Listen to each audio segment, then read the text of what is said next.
The broadcast is now starting. All attendees are in listen-only mode.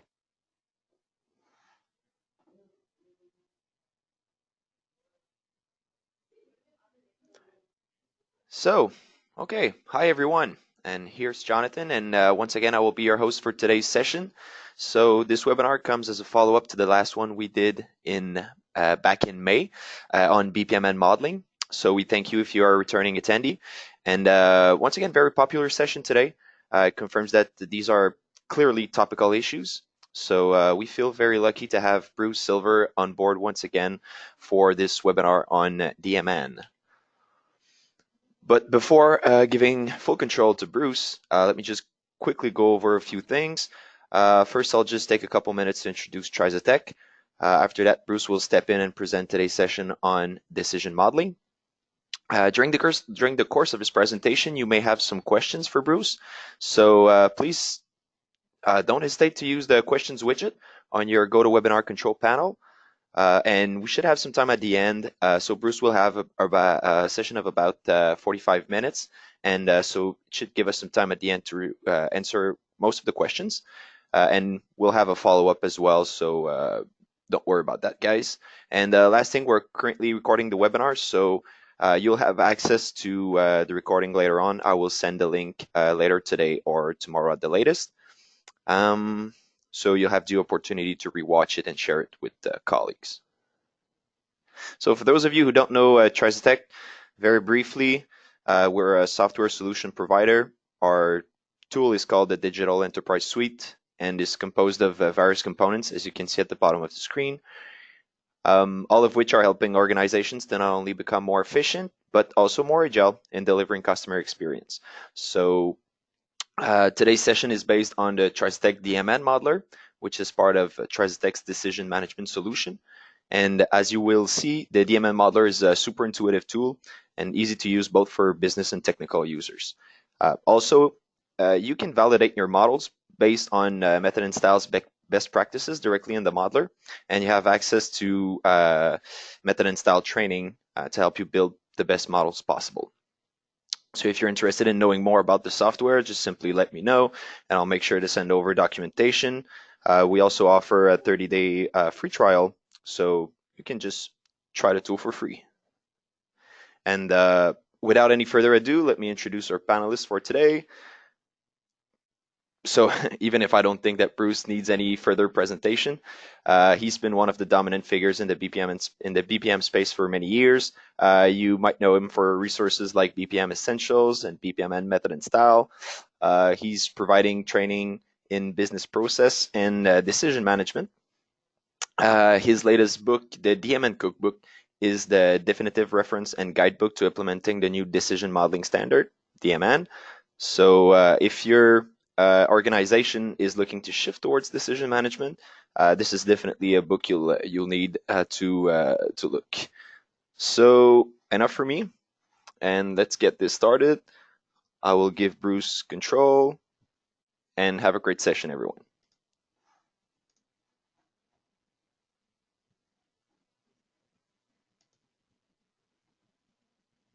Okay, thank you, Jonathan, and hello, everyone. If you've been involved in business rules projects, you've probably been hearing more lately about this new thing, DMN, that is changing the way those projects are specified, developed, and implemented in production. Today, I'll be talking about how we got from traditional business rule engines to DMN, what that means for you and your organization, and how you can see if DMN is a good fit for your projects. So the notion of business rules goes back to the early days of expert systems in the 1970s, when companies were first trying to automate the business logic that was largely inside the heads of domain experts. A business rule taking the form, if these conditions are true, then take some action, provided a simple format for extracting that knowledge into a rule repository or knowledge base. And inference engines, also called business rule engines, were developed that could take a large set of those rules and automate some business logic from them. In particular, the logic of operational decisions made many times per day for things like pricing, risk and compliance, loan approval, next best offering in customer service, etc.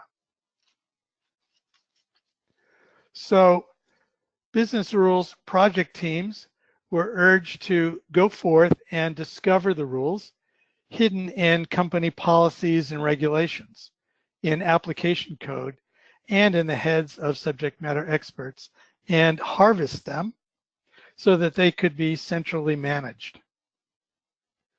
The rules were then published as text-based requirements documents, which were interpreted by programmers and converted into decision logic that could then be automated on business rule engines. Now, in practice, this had some problems because the requirements were often vague and incomplete and misinterpreted by the programmers. Attempts to fix this by standardizing the business vocabulary were limited in effectiveness because the rule sets required for typical projects could contain thousands of rules, making it difficult, if not impossible, for business users to manage and maintain them. So, as we said, the size of the rule sets required for real decision logic made them effectively unmanageable by business. So, about 10 years ago, the focus began to shift from discovering rules in isolation to understanding the decisions themselves, what information they needed, both the raw input data and intermediate data in the form of supporting decisions, and describing that in decision requirements diagrams. Along with that, defining the logic of each decision in a decision table. So decision requirements created by business users went from text-based documents to models created via diagrams and tables, which were verifiable for completeness and much less subject to misinterpretation by the programmers. So this was a big improvement. But the rule engines, the inference engines, were basically the same as they were before. So the models still had to be translated into a special programming language for the rule engine, which remained a source of delay, cost, user acceptance failure, etc. So the demand was for something better than that. And in response, DMN was created to build on the advancements of decisions first and modeling, but bridge the remaining gaps. Decision requirements diagrams, check. Decision tables, check. But then beyond that, direct executability in a native software engine. So no translation by programmers was required. That's new. And DMN is an industry standard, supported by tools and engines from many vendors. That's really new. And more than that, the ability to make the decision models instantly deployable as stateless cloud-based web services readily available to any process or client app that can make a REST call. That's really, really new. So that's DMN. It's still relatively new, but a large number of tool vendors support it today for creating decision requirements only, the DRD, decision requirements diagrams. And an increasing number of vendors provide full support, decision tables, field, the expression language, and the ability to execute the model completely. The DMN TCK is an organization that validates conformance to the full standard, the ability to execute anything you can model. And here you see the URL for the TCK website, and you can see here the vendors that have submitted their test results. And at the bottom here, you see Tricetech has passed all 630 of the tests. So, in a nutshell, DMN is a language for creating decision models. It is designed for business users, not programmers. A decision model describes graphically, through diagrams and tables, both the logical structure of a complex decision, called the decision requirements diagram, and the rules and formulas defining each element. So that makes the decision logic transparent. You can read it, business users can understand it, and maintainable by business. What's more, the DMN models are directly executable on an automation engine. They're not simply requirements handed off to programmers for interpretation and translation into some foreign rule language. And even better, DMN is an industry standard, so it works the same in any tool. And models may even be interchanged between tools using a standard XML interchange format.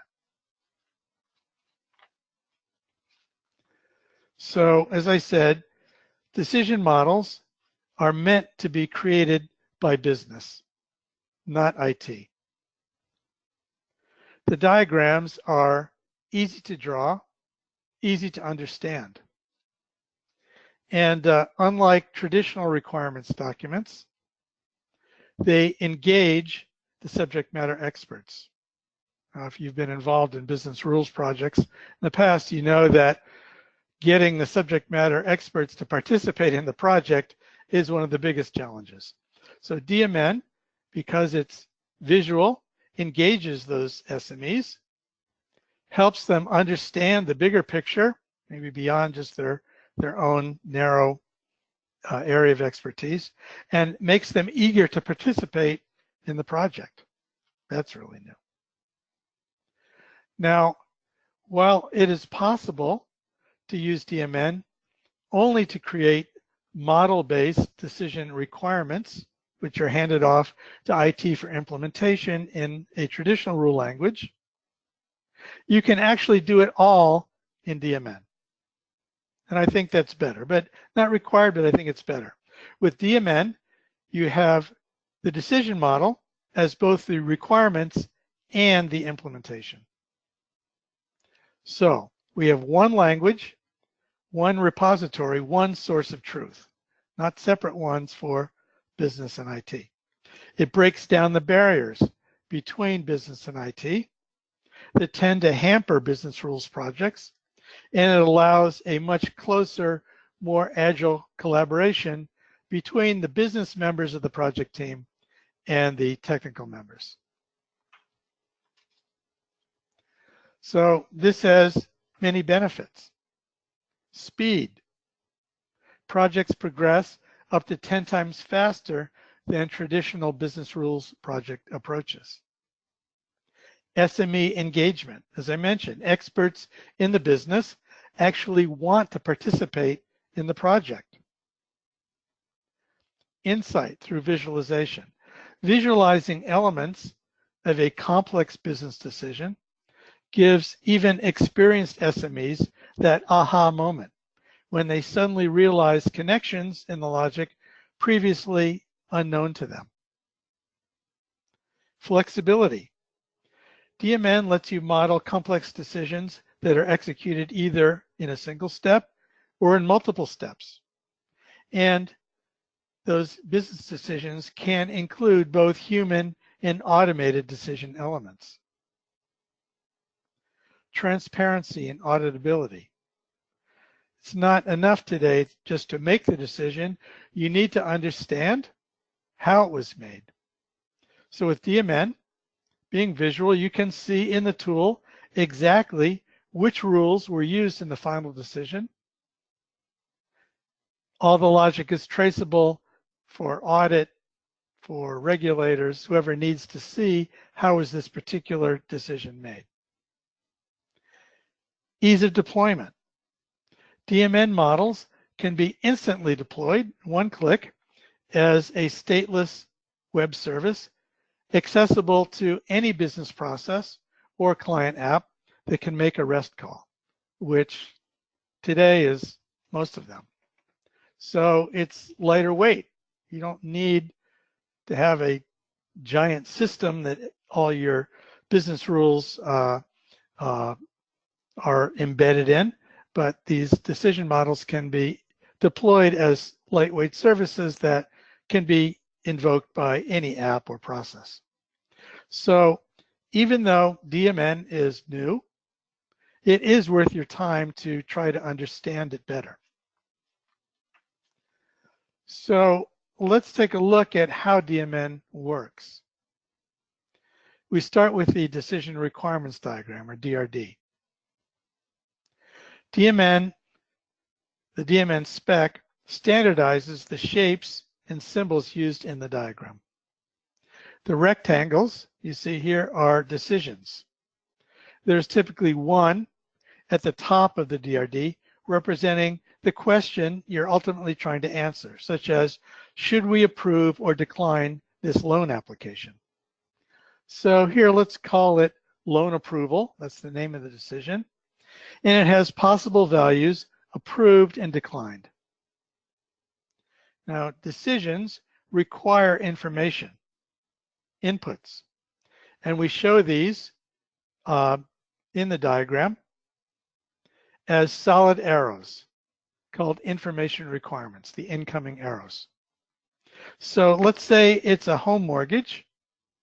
So what information does this loan approval depend on? Certainly the loan amount, the property value, the borrower's credit score, other borrower financial data like monthly income, liquid assets, other debt payments, etc.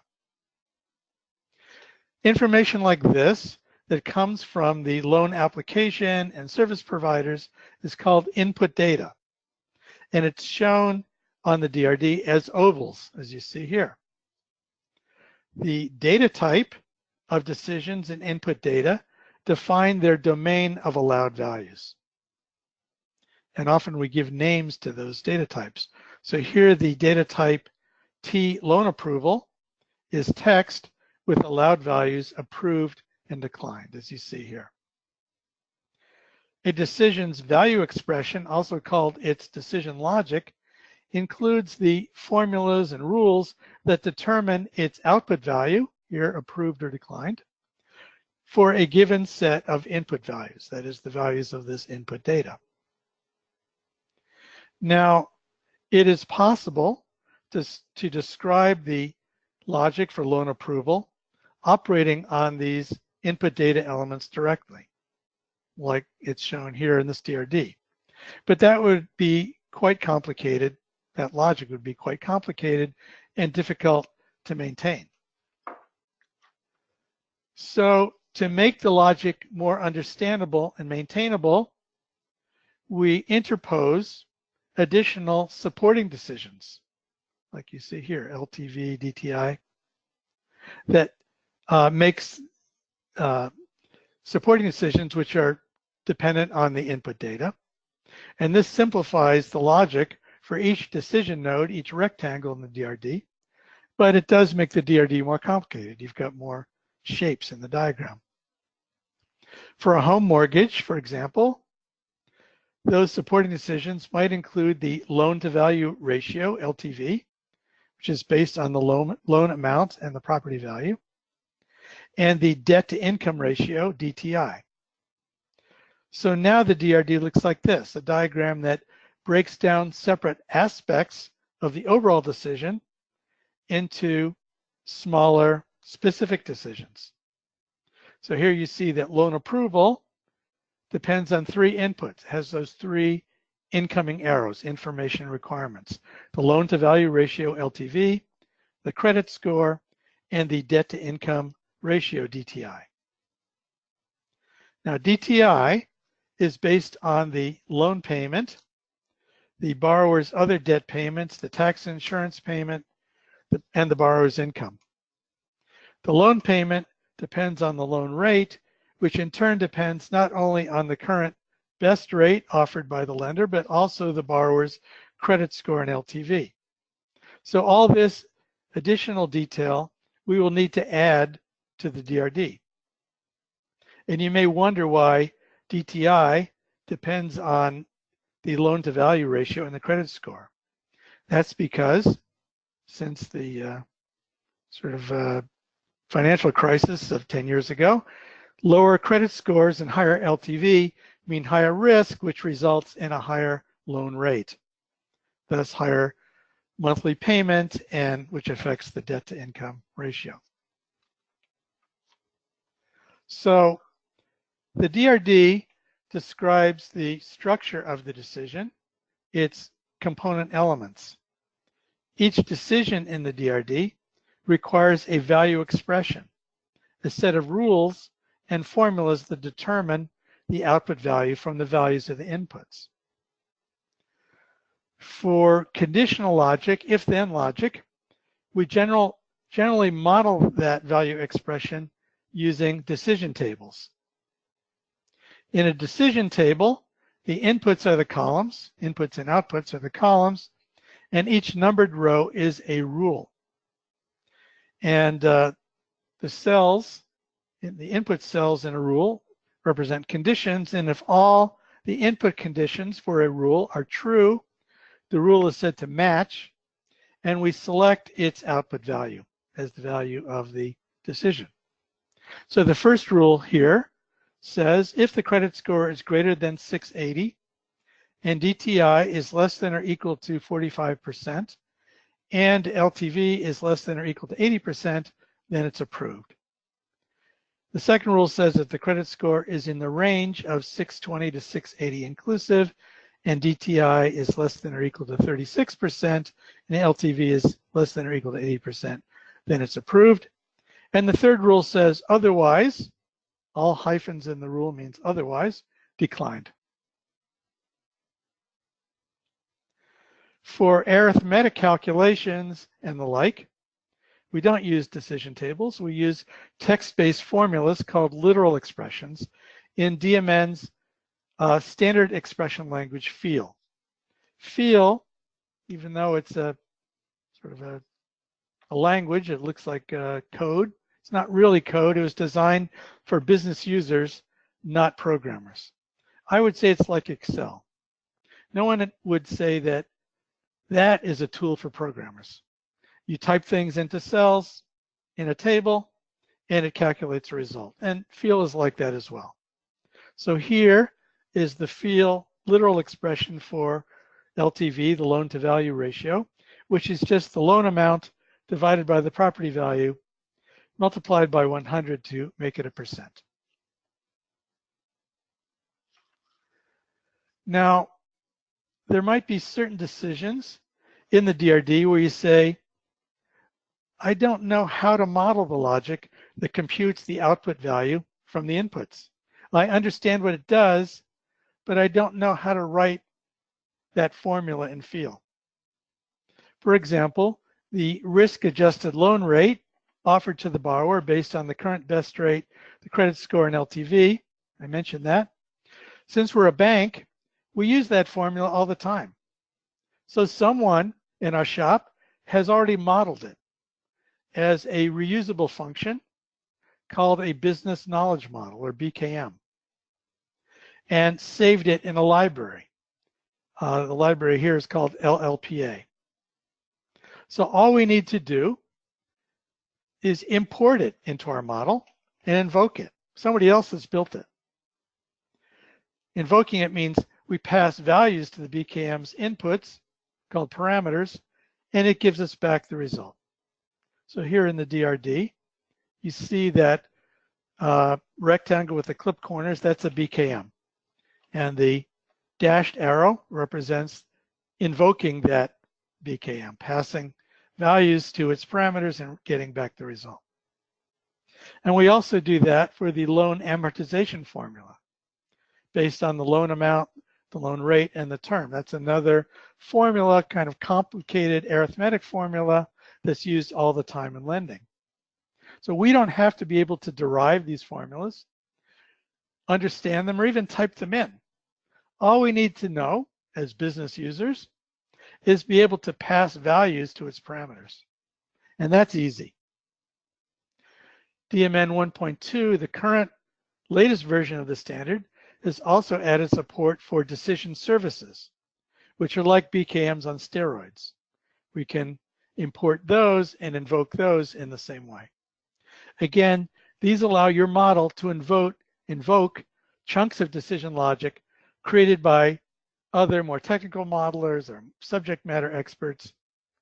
And as the business modeler, all you need to be able to do is pass values to its parameters and return the result.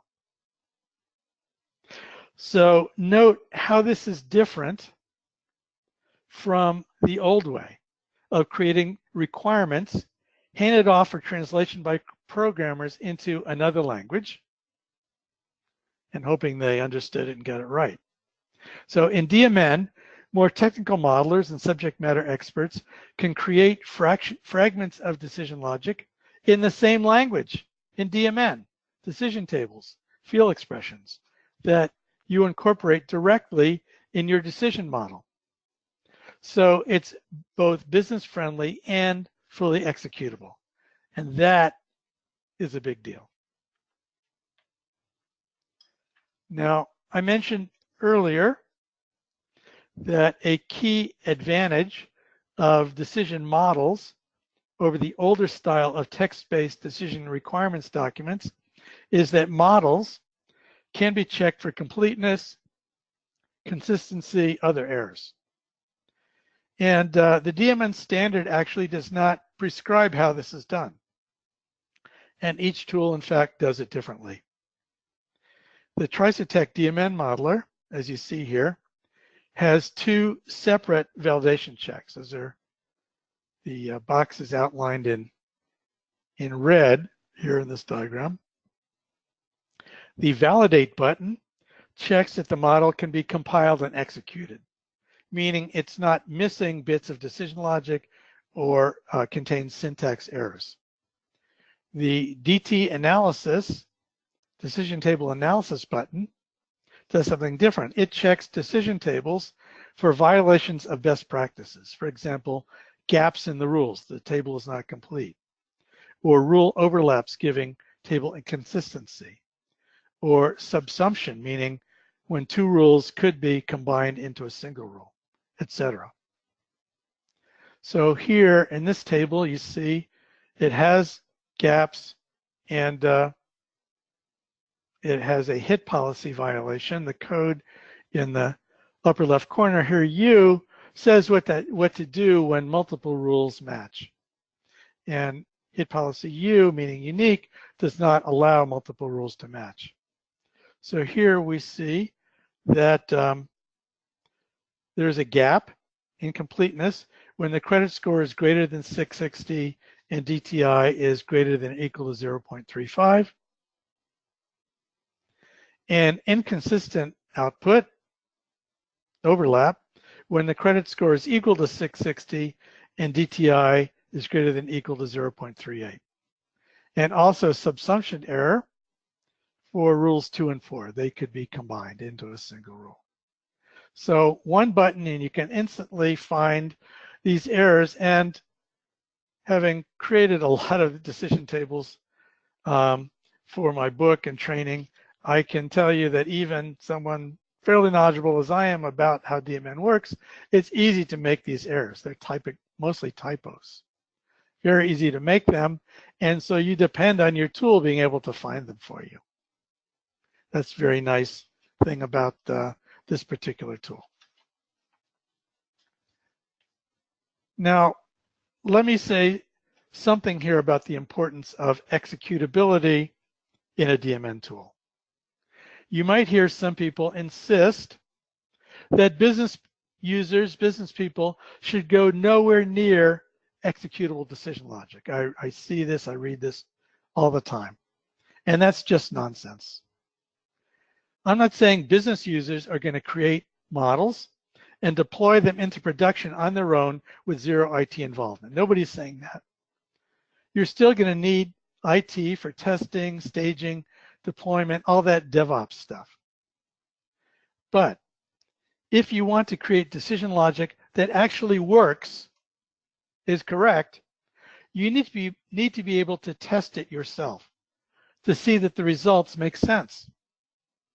So a DMN tool that cannot do that doesn't really achieve the full benefit. And here's how easy it is to do in the TriceTech DMN modeler.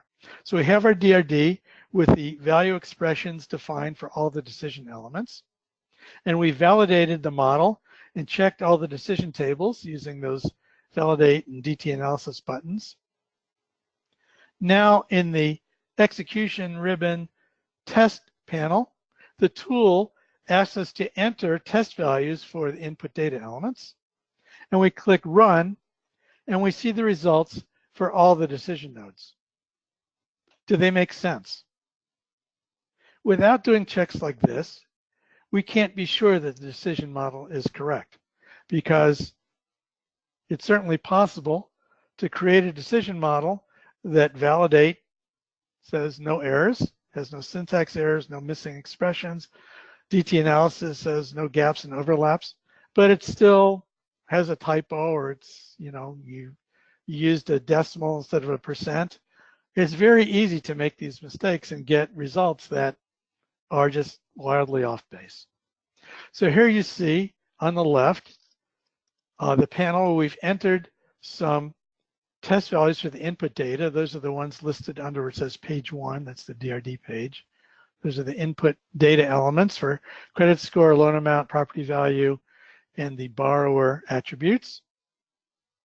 And below you see the outputs, not only the top decision, loan approval, which here is approved, but all the other supporting decisions, the LTV, 70%, the loan rate, 4.225%, the tax insurance, monthly tax insurance payment, the loan payment, etc. And those all look reasonable. It's very easy to make mistakes in the formulas or rules that will pass model validation, but that give a result that does not make sense. So the ability to execute what you model, I would say, is critical. If your tool can't do that, I would look for a different tool.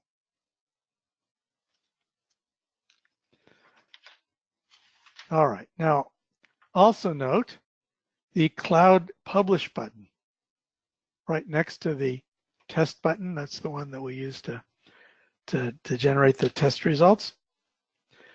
With the Cloud Publish button, in one click, we can publish our model, once we believe it's correct, as an executable decision service. And it is instantly deployed, at least in the TriceTech environment, to their cloud runtime environment, cloud execution. And the service library lists all your deployed decision services and lets you test them there. The service can be invoked by any business process, say BPMN process, or client application that can make a REST call. So here you see where it says post, run test, blah, blah, blah. The URL, which is methodandstyle.tricetech.com/execution/ some things I can't read that are cut off by the GoToMeeting. If you post that value there, you will execute the decision model, and it will return to you in XML or JSON the values of the all the decisions in your model, or you can specify only return this particular decision. Very easy to do. So this means that you don't have to live inside a big BRMS app. Essentially, the BRMS lives in the cloud, and you just view this decision model as a URL that any app, any client or process can invoke by a simple REST call and get the result. So lightweight, stateless, and if you're technical, you know that that's what today's IT architectures are looking for. So that's a very significant advantage of DMN. All right, so this is a taste of what DMN does and what it looks like. So suppose you're interested. Hopefully you're interested in finding out more about it. So how do you go further to see if this is something you might use in your organization? So if you can learn from books, here are two that will get you started. DMN Method and Style 2nd edition. I hate to advise against my own product, but don't buy the 1st edition, which is still on Amazon. The 2nd edition will be out next month. And it covers all the basics, actually even beyond the basics, from a business user perspective. How to create the DRDs, the decision tables, the field literal expressions to deal with strings, numbers, dates, lists, and tables. How to import and invoke BKMs and decision services. So it's going to be published in October, and look for it next month on Amazon. I don't have the URL for it. Now, if you're a more technical modeler, the DMN cookbook, which Jonathan sort of flashed on the screen at the beginning, which I wrote together with Edson Torelli, who is the Drools project lead. Drools is probably the leading decision management engine, and they wrote the DMN runtime code that's used in both the Red Hat product, the TriZetech product, and some other products. So he and I co-wrote this, and this shows you how to do anything you want using DMN and Field. This is really for technical modelers and programmers, but using DMN, using Field and DMN, not some foreign rule language. And you should definitely try out the TriZetech DMN modeler. As Jonathan mentioned, you can get a free trial. Here's a URL you can use.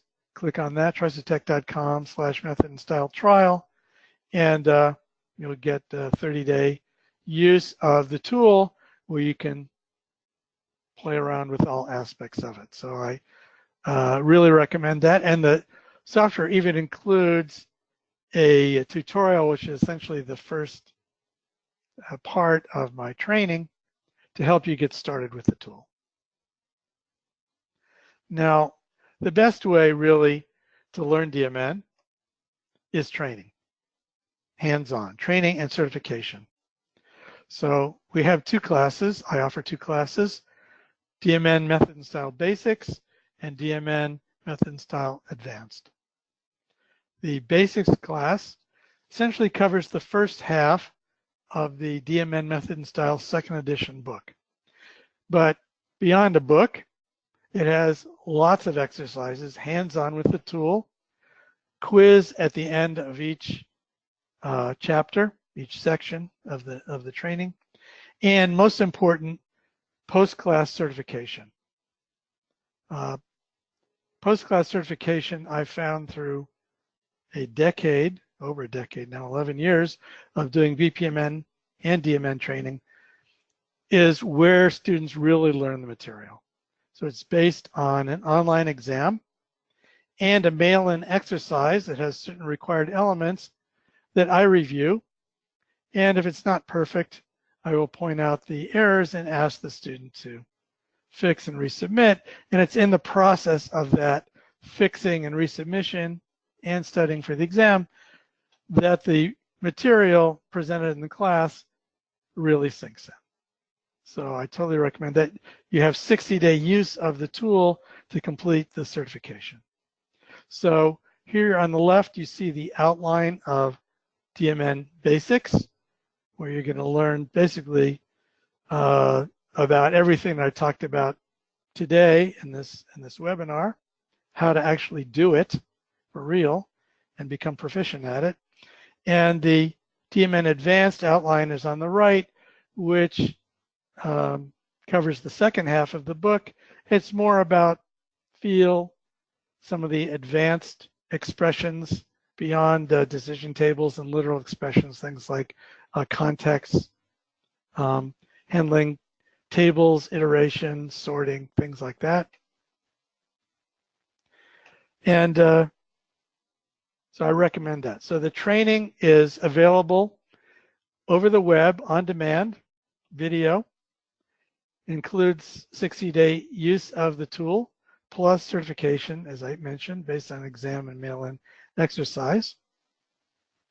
And the training is also offered for groups. If you've got a group of people that's sufficient in size, we can do it live on site at your location or live online at your time and convenience. So I have to say, training and certification, which is my main business, is undoubtedly the best way to learn DMN. It's a modest investment compared to the cost of your business rule projects to see if this is something that you would want to use and how easy it is to engage your subject matter experts and your technical modelers to work collaboratively on the projects. You'll learn exactly what DMN can do for you and the skills required to master it. So here you see at the bottom the URL for the DMN Basics and the DMN Advanced, and I urge you to check that out. So that concludes my presentation. Hopefully it's piqued your interest in DMN. I'm happy to entertain any questions in the remaining time today at the webinar, and here's my email. You can request a copy of these slides or ask me any question you like about DMN, the standard, the books, or the training. Thank you very much, Bruce. Jonathan, I'll turn it back to you. Yes, thank you so much. Yeah, I think that gives a great overview of DMN and how it's meant to be used by business users. So we still have about 15 minutes to the session. So yeah, we have a few questions. So let's start with the first one here. We have Max here asking, how does data modeling and or fact modeling fits into the DMN world? Okay, great question. So you recall that I mentioned at the very beginning, even when we're talking about the DRD, that the data type, for example, loan approval, we said it was text that had values either approved or declined. So in DMN, such a defined data type is called an item definition. In sort of earlier sort of methodologies, that was called a fact or fact type.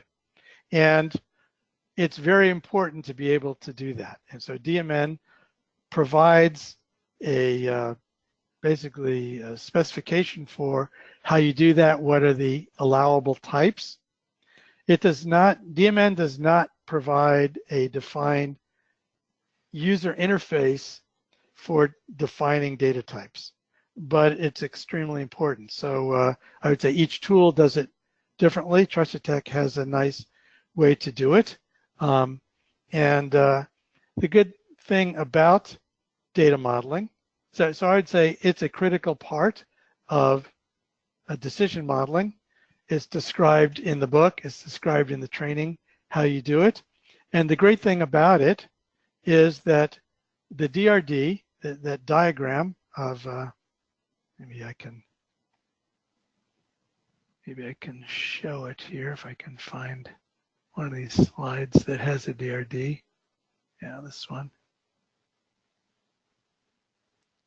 So a DRD like this has a lot of elements that if you define the decision and its data type, that is the allowed, that basically is it a text, is it a number, and what is the allowed values of its output. So you know the allowed values of its output, you know its inputs and the allowed values of its inputs, that gives you a very specific requirement. Even if you don't know how to model the value expression that converts the inputs to the output, and you're going to ask IT to do it for you, for example, even if they don't do it in DMN, even if they go to Java or they go to ODM or some traditional rule language, you've eliminated one of the biggest problems in traditional business rules projects, which is the vagueness and incompleteness of the requirements. So if you know the data type of your inputs, the data type of the output, that is a very precise requirement that a programmer can go off and implement. So it's a critical part of decision modeling. Good, good. Perfect. So we have a second question here. So we have Clyde here asking, what are the best ways to capture the less complex business logic against a process? Against a process. Yeah. I'm not sure I completely understand the question. Okay, so we'll follow up with Clyde here. So yeah, maybe we can. We do talk both in the book and the training about the fact that business process diagrams often embed decision logic as a chain of gateways, the diamonds in BPMN, and that's considered bad practice in both BPMN and DMN. Right. And so we talk about how you take a chain of gateways and convert it to a DMN decision followed by a single gateway. It's a very mechanical, easy to learn procedure that's described in both the book and the training.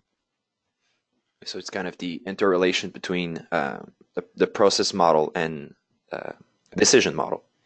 Exactly. And as I mentioned, that since the decision model creates a service that can be executed by a process, that it's really a matter of hooking, if your process is executable, hooking that decision task in your process to the executable decision service, and it all just works.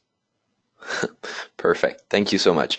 So we have another question here from Raphael, who's asking if Mr. Silver can discuss decision models for managing access to data. So I guess we've just covered this a little bit.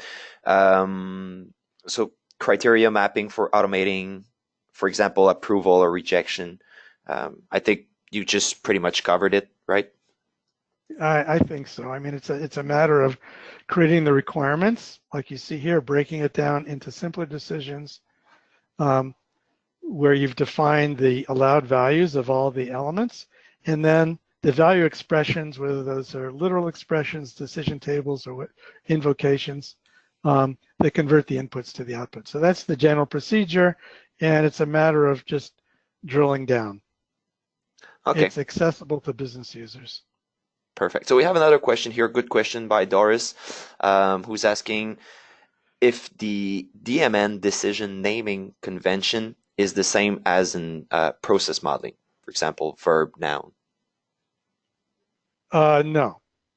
So the verb noun is that's a method and style. So thank you for that. Obviously, a method and style devotee. So that's not required by BPMN, but BPMN method and style says yes is an action, so you should label it verb noun. And a decision task in BPMN that invokes a DMN decision would be verb noun.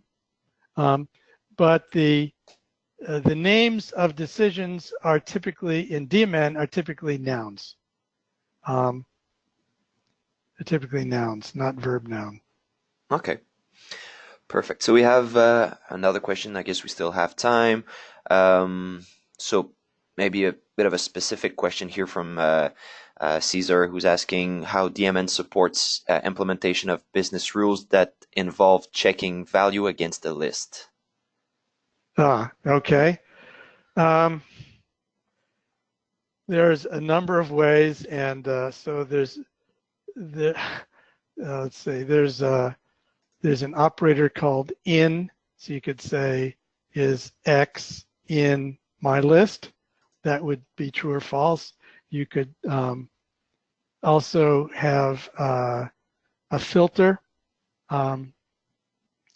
a filter expression, and you would count how many elements of my list contain X, and if it's 0, then it's not in the list. There's also a list function and field called list contains. So if your list contains parenthesis my list comma X. So there's a multitude of ways to test whether a single element is in a list. There's also something people want to do called set operations, where you say, are all members of list A contained in list B? Are some members of list A contained in list B? Is list A, are the elements of list A identical to the elements of list B? There's ways to do all of those things. Again, rather than just say it out loud where it's not going to make sense, it's in the book, it's in the training. So, the book, I haven't priced it yet. It's going to be around $30. So, for $30 you can get all that detail, and for a little more money you can get the hands-on practice. Great, perfect. So we'll take one last question, and after that we'll let you go, guys. So we have, let me see, we have Atul here. So he says that this works well for deterministic straight through tree flow, right? And he's asking, would it also support decision flows with fuzzy logic? So I don't know if you get that part. Fuzzy logic. Well, I mean, I'm not sure about fuzzy logic, but let me say one thing that probably worth mentioning. That DMN is based on rules and field expressions, and there are a number of decisions, particularly in today's world of machine learning, where classification, is based on big data. You've got all these inputs, and based on prior experience, and you train these models, based on all these various inputs, what has our past experience been that the loan has been profitable or not profitable, and can use that machine learning to develop some kind of decision logic or classification logic, based on likelihood of default, for example, based on all these things. And in some cases, that machine learning can be reduced to decision trees, which can be converted to decision tables, or things called logistic regression, which can also be converted to decision tables. But in other cases, there's other machine learning algorithms that cannot be converted to DMN. However, the DMN spec allows a lot of that machine learning algorithms that can be expressed in a language called PMML, Predictive Modeling Markup Language, to be invoked as a BKM. So a DMN decision can invoke a PMML algorithm if your engine supports it. So I believe the Red Hat engine supports that. And so it really opens up DMN. I wouldn't call that fuzzy logic, but it's logic that is not describable as decision tables, can still be invoked by a DMN model. Very powerful. Okay, so I guess that covers pretty much. Let me see. Yeah, we have two more questions, but these are very, very specific and more related to the tool itself. So, so Doris, I'll follow up with you directly after the session closed. So, we're coming to our end. So, I'll let you go, Bruce. Thank you very much for today. Very good as always. And yeah, thank you. And any listener here who wants to follow up with me, you have my email. Just send me an email. I'm happy to respond. Yes, sure. And I will definitely send a follow-up email to everyone, even those who weren't able to attend, with all the information, both Bruce's and Trisatec. So if you're interested for sure in learning more about DMN, you'll have everything at hand. So thanks so much, Bruce, once again. And thank you very much, guys. Have a good rest of the day.